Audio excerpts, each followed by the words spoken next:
Welcome back to the channel. We've got brand new milestone content all centered around Alexander Ovechkin breaking the goal record. So we'll break down all of the newest cards. I also want to touch on the new XP path that is going to reset tomorrow. We are going to get a brand new XP path, and I want to touch on some of the strategies leading into that. Let's get into it. So up first, we've got 3 new milestone cards. Obviously, the 99 Alex Ovechkin we've talked about quite a bit since the release of the card, but we've also got the 94 Wayne Gretzky for being the player that he passed, and then the 93 Gordie Howe, celebrating Wayne Gretzky breaking Gordie Howe's record previously. Now, taking a look at the 94 Wayne Gretzky, the milestone 6', 185 left-handed center's got sniper forward, power shooting boost, and pinpoint shooting boost, which does max out his shot. He's got 95 speed and excel, 98 agility, 92 balance and endurance. Honestly, very similar to the Alex Ovechkin card at 95 overall. He comes with gold snipe, as well as off the rush and beauty backhand.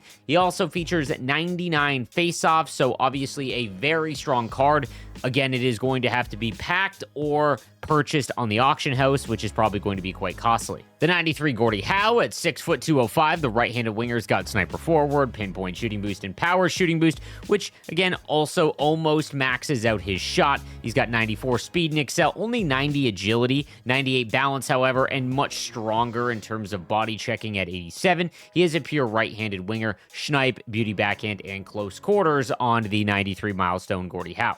Now, in terms of their power-up icons, Wayne Gretzky moving up to 94 overall. He's got 94 speed and excel with 99 agility, 97 face-offs, and essentially a maxed-out shot as well. Very close. He does have gold elite edges, tape to tape, and make it snappy, so all abilities that are free. But for anyone that has the hologram Wayne Gretzky, he's now boosted up to 94.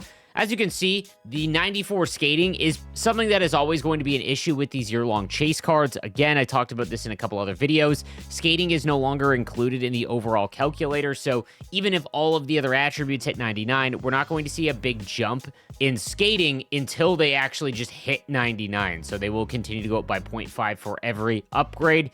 And because upgrades are so infrequent, it's just super frustrating this year with how these cards have worked. Now, Gordie Howe at 93, again, 90 speed, 93 excel, 90 agility, does have acceleration boost, checking boost, and power forward, but that's skating at 90 overall. It's just going to be very hard for anyone that's got a lot of decent cards in their lineup. There's no way that this Gordie Howe card, which was extremely expensive, is going to be able to keep up with any of the warp speed cards, for example. Doesn't mean that he's not a fun card with truculence and close quarters, as well as total eclipse. It just, again, highlights one of the issues with the power-up icons. Then we've got some off-the-charts player items, which are highlighting the most assists on Alex Ovechkin's goals. We've got Nicholas Backstrom at 93, which obviously was pretty common knowledge. He had 279. John Carlson is up next with 158. Mike Green at 70. And then Marcus Johansson. Kind of surprised me that he is 4th with 58, but they all receive off-the-charts player items. Again, these can only be found in packs. Now, the 93 Nicholas Backstrom at 6'1", 201. The left-handed center comes with playmaking forward, agility boost, and pinpoint shooting boost. He's got gold tape to tape, which makes sense given the release, as well as puck on a string and elite edges. 94 speed and excel maxes out his agility and balance. Mid-90s shooting, high 90s hand stats, and 94 face-off. So if you were trying to make a theme team, this would go hand in hand with Alex Ovechkin's record-breaking release card. John Carlson at 92 overall at 6'3", 215. Always a very good hut card. The right-handed defenseman comes with two-way defenseman, playmaking boost, and agility boost. Gold tape to tape, send it, and elite edges. 93 speed and excel, 99 agility, 95 balance. Does have 96 defensive awareness and maxed out stick checking, as well as 91 body checking. For his size, again, a very usable card. Obviously not super high-end with only 93 speed and excel, but is very big and has good defensive stats. Mike Green at 6'1", 210. I was actually blown away that his 30-goal season came before 2010. I don't know why that made me feel so old, but for anyone born in the early 90s or late 80s, just crazy to me that Mike Green was that long ago. Offensive defenseman, playmaking boost, gold tape to tape, and third eye. Brutal abilities, in my opinion, but 94 speed and excel, 98 agility, a great shot. His defensive awareness being below 90 is pretty tough, but again, this would be a great theme team item. And lastly, Marcus Johansson, who has got to be one of the more underrated players from the last decade at 6'1", 203, two-way forward, playmaking boost, boost, tape to tape, and puck on a string. 92 speed and excel, is a pure left-handed winger. So again, a great theme team item. Then we've got next-gen items highlighting the 05-06 rookie class, featuring the 91 Ryan Miller, the 92 Brad Boys, the 93 Henrik Lundqvist, and the 94 Sidney Crosby. Taking a look at that new Sidney Crosby card, 5'11", 200, the left-handed center comes with playmaking forward, pinpoint shooting boost, and power shooting boost, gold edges, beauty backhand, and puck on a string, 96 speed and excel, 98 agility, maxed out shot, maxed out hand stats, 99 faceoffs. Honestly, one of the better centerman cards in the game.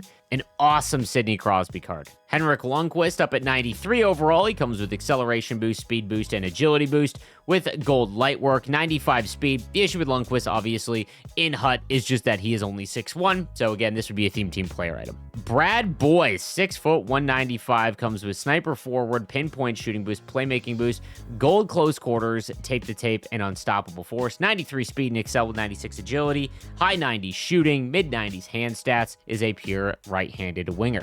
And then lastly, the 91 Ryan Miller, 6'2", with acceleration boost, speed boost, sponge, and post-to-post. 93 speed. Again, they're just far better goaltenders. Taking a look at the Sidney Crosby X Factor at 94 overall. 95 speed and excel. He's got playmaking forward, agility boost, playmaking boost, beauty backhand, unstoppable force, and born leader. 96 faceoffs, but if you have this Sidney Crosby X Factor that you're making a theme team, this is still a pretty good card. And then lastly, we've got some Unbreakable record supernatural cards. Daryl Sittler, Glenn Hall, and Teemu Solani. 502 consecutive games played by a goaltender legitimately will never be broken. 132 points as a rookie.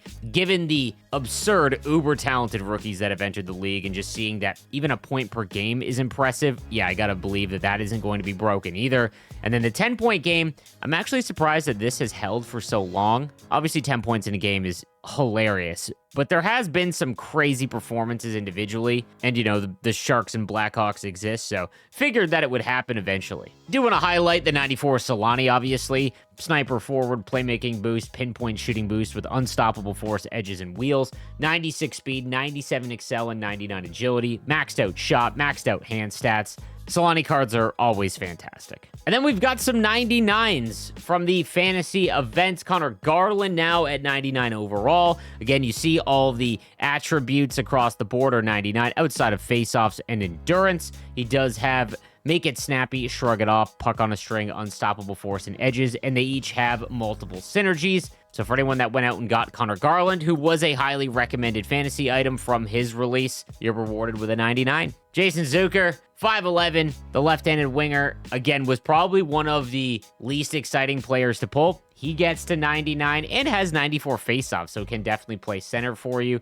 Again, 1T at close quarters, unstoppable force, tape to tape, and no contest. Now, I believe Mason Marchment, at the time of this recording, also scored last night, so he should also be a 99. And when you look at, like, the landscape of the fantasy event, every year, if you go back and look, there's usually around 11 to 13. They almost always fall in that range, and we're kind of right on pace for that with about a week left in the season. Fabian Zetterlund finally getting a goal for the Ottawa Senators as well.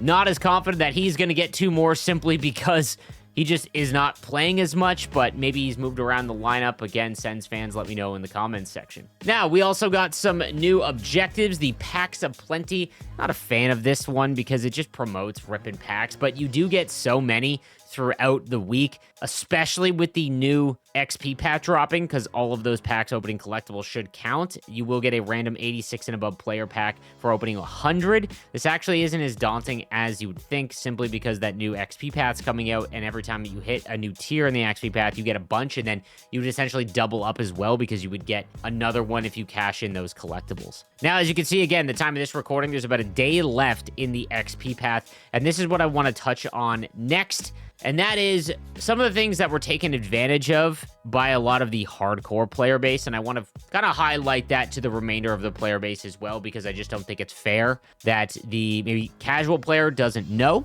So no way to confirm that this is going to be a thing in the Season 5 XP path, but I just want to highlight something that did work last time. And again, this is only going to be for people that are going to be around and on your game at the time of the XP path switching over to Season 5. I guess technically you could leave your PlayStation on, but for anyone that has grinded the game, you've got Brady Tkachuk. What I would recommend is if you have any of these XP rewards unlocked and you haven't collected them, sit on this page until Season 5 ticks over. Okay, what happened was at the last turn of the new season flipping over is people just stayed in this screen. Once the new season XP path had dropped, they waited about 10 minutes, then collected the rewards, and it actually counted for the Season 4 XP path. So no guarantee this will work, but if you've already got Brady Tkachuk, I would rather just wait and see and take the chance than the few bonus XP packs that you could get. So if you are working towards it over the next day or so, try and finish out a few of these, and then just wait and see, because if you leave your game on this screen, you might be able to get a big jump ahead, which would be huge given that Team of the Season is going on. And if you're trying to get as much as you can to maybe unlock the 99 Ovechkin, just something I wanted to point out for the player base. That's going to do it for the content. Thank you guys again for watching. I'll see you next time. Have a good one.